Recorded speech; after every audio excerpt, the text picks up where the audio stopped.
प्रवचनाचे नाव संतांनी पंढरीचे महात्म्य का वाढवले? भाग तिसरा. संत जे ठिकठिकाणी हिंडतात ते कशासाठी हिंडतात? भोजनासाठी नाही, सत्कारासाठी नाही, तर ते ज्ञान जो परंपरेने चालत आलेला दिव्य प्रकाश त्याचा कुठेतरी प्रवेश व्हावा म्हणून अंतःकरणाचं संशोधन करण्यासाठी हिंडत असतात. भोजनासाठी किंवा पैशासाठी हिंडत नाही. एवढ्यासाठी हिंडतात म्हणून आपणासारखे करती तत्काळ नाही काळ वेळ तया लागी. त्याला काळ कशासाठी पाहिजे?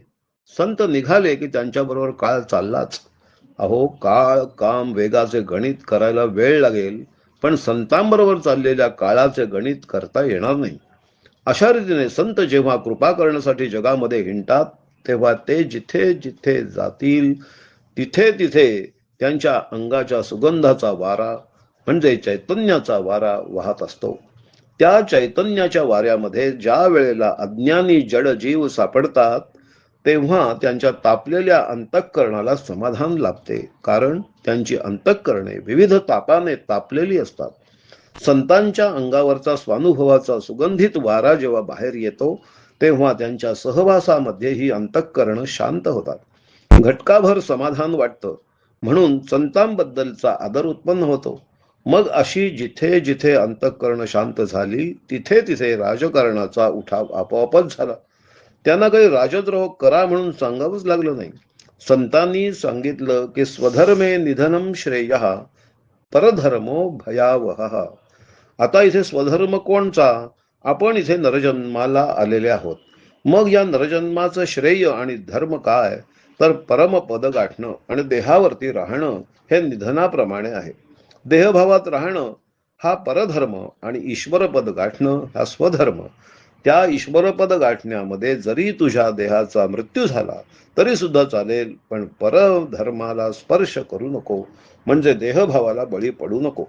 देहसुखाला लाचावू नको, विकाराला हकलून लाव. याला आम्ही परधर्म म्हणतो.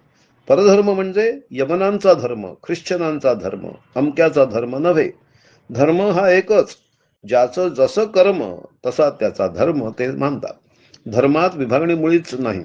जसं ज्याचं कर्म तसा त्याचा धर्म. मांसाहारी माणसांचा धर्म मांस खाणं. त्याला जर शाकाहारी मनुष्य म्हणेल की खाऊ नको तर चूक आहे. ते खाण्यासाठीच तो जन्माला आला आहे. जन्माला येतानाच तो मांसाहारी आलेला आहे. मग मांस हे ज्याचं अन्न आहे त्याला तू खाऊ नको म्हणून सांगण्याचा काय अधिकार आहे? तो त्याचा धर्म आहे. आमच्याकडे ब्राह्मणा व्यतिरिक्त माणसं अनुग्रहासाठी येतात तेव्हा ते म्हणतात की आपला अनुग्रह घेतल्यानंतर आम्ही कसं वागावं, रोजचा आहार काय करावा? आम्ही सांगतो की रोजच्या आहाराचा व याचा काहीही संबंध नाही. तुम्हाला जे खायचं ते खुशाल खा. अरे, तुमचं अन्न आहे ते. अन्न म्हणजे परमेश्वर नाही का? परमेश्वरच परमेश्वराचा देह स्वतः देहधारी झाला म्हणून पोचतो आहे. विश्व सगळं तो पोचतो आहे, म्हणजे त्याचं अन्न त्याला देऊन पोचतो आहे ना. मग जे मांसाहारी लोक आहेत त्यांचा उद्धार व्हायला नको का?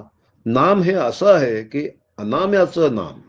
समर्थ म्हणतात, अरे जे झालेची नाही त्याची वार्ता पुससी काही. जे मुळातच काही नाही त्याचा विचार कसला करतो आहेस? हे जर मुळात आहे तर तो मांसाहारी आहे, मी दुग्धाहारी आहे, हे नुसते वायू आहारी आहेत, हे जलाहारी आहेत, हे म्हणण्याचा काय अधिकार आहे?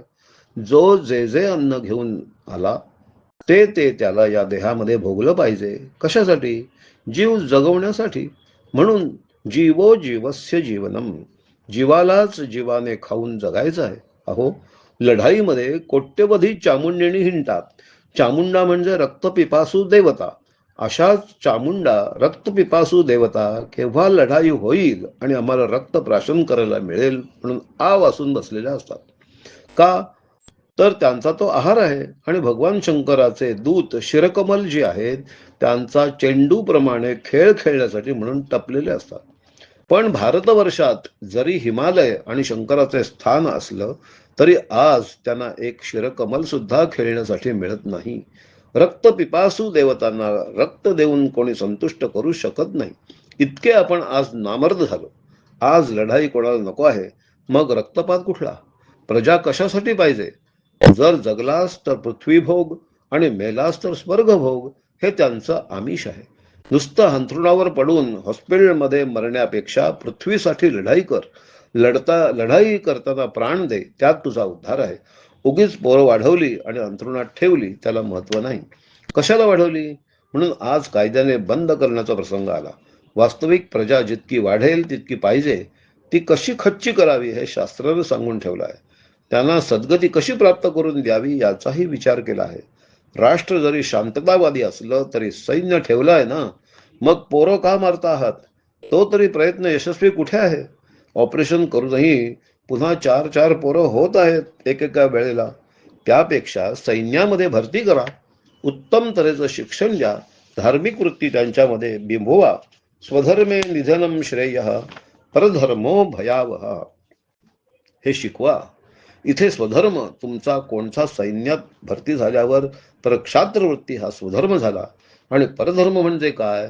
तर शत्रूला फितूर होणं. ते होऊ नका. त्यापेक्षा लढाईत मरून जा. मेल्यानंतर स्वर्ग मिळेल. हतो वा प्राप्स्यसे स्वर्ग, जित्वा वा मोक्षसे मही. जगलास तर तुला भरपूर पेन्शन मिळेल. बरं मेलास तर तुला स्वर्ग ठेवलेलंच आहे. स्वर्गाची दारं खुली आहेत. आता स्वर्ग आणि नरक यांची मांडणी जी शास्त्रात केलेली आहे ते वेदांत दृष्टीच आहे. प्रत्यक्ष काही नाही. प्रत्यक्ष नाही, पण प्रत्यक्ष सांगावं लागतं ना. प्रत्यक्ष पाहिल्याशिवाय पटेल का? पटणार नाही. स्वानुभव वाचून बाकी व्यर्थ. म्हणून निरनिराळ्या पुराणांमध्ये त्या पातकांचे वर्णन करून त्या पातकांच्या शिक्षा काय आहेत, त्या कशा भोगाव्या लागतात याचे वर्णन का केले? तर कायद्यात ज्याप्रमाणे अमुक गुन्हा केला म्हणजे अमुक शासन, हे जसं आजचे पंडित सांगतात त्याप्रमाणे त्यावेळच्या त्रिकालदर्शी ज्ञानी माणसांनी प्रजा धार्मिक दृष्टीत राहावी, परमेश्वराचं सदैव चिंतन व्हावं, या दृष्टीने त्यांनी वाममार्गाला जाऊ नये, वाकडं पाऊल पडू नये, पडलं तरी घसरू नये, या हेतूने या सर्वांची मांडणी केली. धार्मिक दृष्टीने नरकाच्या भीतीचे गोळे निर्माण केले आणि ती भीती यावत कालपर्यंत चालू आहे. आज सुद्धा धर्म म्हटलं म्हणजे मनुष्य एकदम धावचळतो. वाटेल तसा स्वैर वागला तरी मेल्यानंतर न धर्म पाळणारे सुपुत्र काहीतरी करायला पाहिजे म्हणून करतात. का हो करता? द्या की सोडून. मेला मनुष्य, जाळून आला, संपलं. काय आहे त्याचा संबंध? त्याचं कसलं आलं आहे सोयर सुतक? पण पाळतोय ना मनुष्य. बाप मेला असं म्हणतो की नाही? हे कशासाठी? तर त्याची अदृश्य फळं जी ठेवली आहेत त्या फलाच्या दृष्टीनं ही कर्म मनुष्य करतो. हीच जर दृश्य फलं असती तर कायदेभंग आजही चालूच आहे. कायद्याला काही किंमतच नाही. परक्या माणसांनी केलेले हे फुटके तुटके कायदे हे कोण मानणार आहे? म्हणून मनुष्य आज कायदेभंग करायला शिकला. तुरुंगात घरापेक्षा सुग्रास अन्न मिळतं. बायका पोरं आणून देतात, सर्व व्यसनं पुरवतात. मन बाहेर राहून हाल भोगण्यापेक्षा गुन्हे करून म्हणजे कायदेभंग करून तुरुंगात जाणं ही आजची तीर्थयात्रा आहे. काल काय करेल आणि काय नाही, कालामध्ये काय फरक पडला? ज्या कालामध्ये पंढरीसारखं पांडुरंगाचं मंदिर निर्माण केलं, त्याच पांडुरंगाला भिरू प्रजा पाहण्याचा प्रसंग आला. भाग 3 पूर्ण.